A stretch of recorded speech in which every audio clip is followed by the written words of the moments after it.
Teenagers account for around a quarter of all crimes committed in London. Edmond Poro used to be one of the culprits. I used to like getting stopped by police. You know, it made me look good. It made me look good in front of, you know, the girls and, you know, the man them and that. It made me look good. So the boys, like, they kind of think, yeah, we're in charge, you get what I'm saying? If I'm in charge here and I'm in charge on the streets, I'm untouchable, you get what I'm saying? So that leads them to do untouchable stuff, like, you know, start doing robberies and all of these stuff there, because they think they're untouchable, and which is mostly true. In the London suburb of Peckham, mobile phone mugging and aggressive behaviour by young people has become a particular concern for police. A gang of boys terrorised residents of the rundown North Peckham estate. In November 2000, they were seen bullying Damilola Taylor, seen here on the day. Damilola, a 10-year-old Nigerian who was new to Britain, was later found bleeding to death in a stairwell close to his home. Reports that he was murdered outraged people across the UK, although nothing was proven. Two of Damilola's classmates, twins Kahindi and Towell, have themselves been bullied. Although born in Peckham, they understand the pressures of being from a different ethnic background. They have their own theory why Damilola was picked on.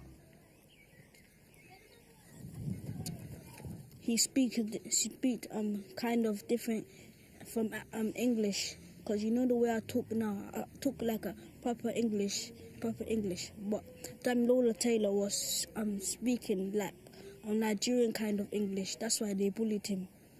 They hit me, and they start making fun of me, and they start spreading rumours about me. The worst part of going to school and coming back from school is when you see a couple of gangs, and when they come up to you and say, "Have you got any money?" 25 schools in the Peckham area have full-time police officers assigned to them. The authorities hope that their daily presence will build greater trust between pupils and police. Being based in schools helps the officers deal with or prevent crime, while making the teachers and children more inclined to report incidents.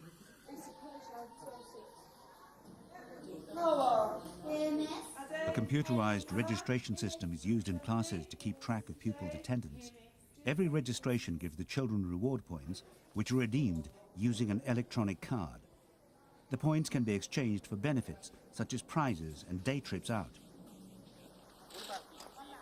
Children who avoid school are more likely to become criminals or victims, so this mobile internet cafe in Southwark is run by the police and is intended to keep children in school all day by offering free internet access.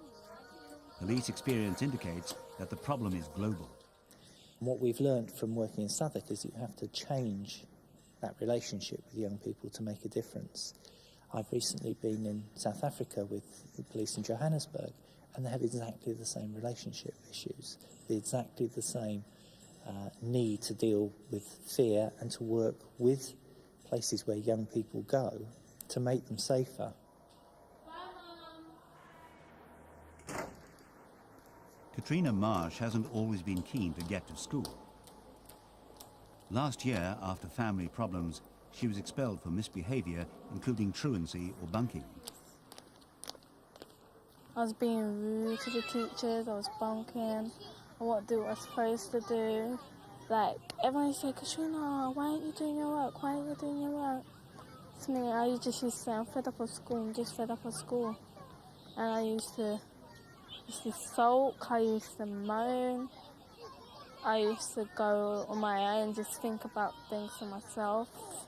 It was real bad, I was real upset. Katrina's attitude changed after she joined the Heartbeat Academy of Arts and Self-Development. Negro, get up out of this seat. Then you can freestyle. I'm hustling where I am.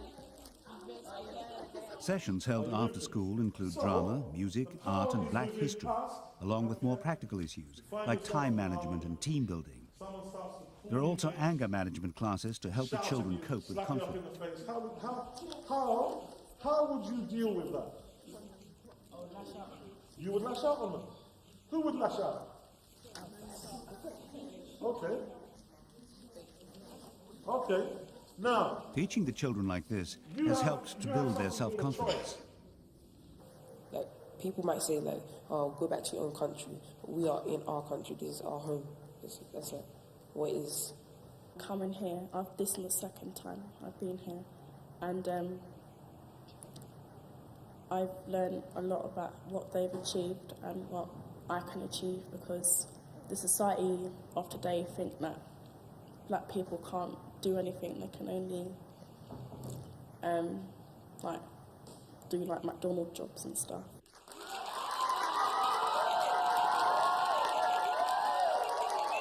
Graduates receive a certificate, and Katrina's mother is understandably proud of her daughter's progress.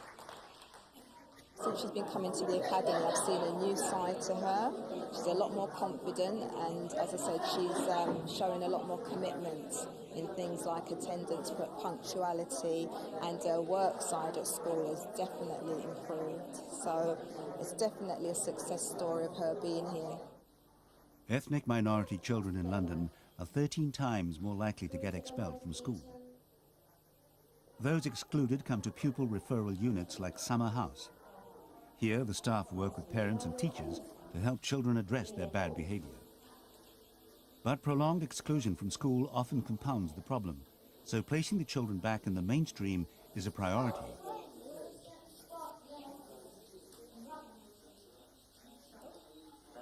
At Oliver Goldsmith Primary School, the Springboard project was designed to deal with the link between behavioural problems and learning difficulties.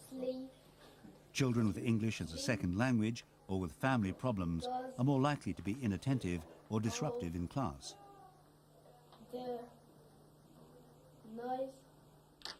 One-to-one tuition improves their language skills and behaviour. Alison McMerty is a Springboard teacher, and one of her pupils has had particular problems. Now, he is a person who has unfortunately been involved with petty thieving. It's one of his ways, I think, of getting attention. And in fact, he's even stolen from us. But instead of punishing him, we've really been able to attempt to work out why he's doing it, work with the other people involved in his life, be a sounding board for him, and hopefully enable him to feel he's got a place to come, people to trust. Youth offenders on remand are monitored by the youth offending team. They have a scheme linked to playing football, which tries to teach discipline on the pitch and also gives lessons in social skills and the law. There's another program called From Boyhood to Manhood. After his short life of crime, Edmond Poro works with the program as a classroom assistant and mentor. Well, I got my self-esteem back, you know. Plus I got back to doing my work and everything, you know. Basically, I'm trying to be a role model, you know, so that the boys can learn from the way I live my life, you know. And hopefully I'll inspire them, you know, because we need more people like that, you know, in Peckham and that.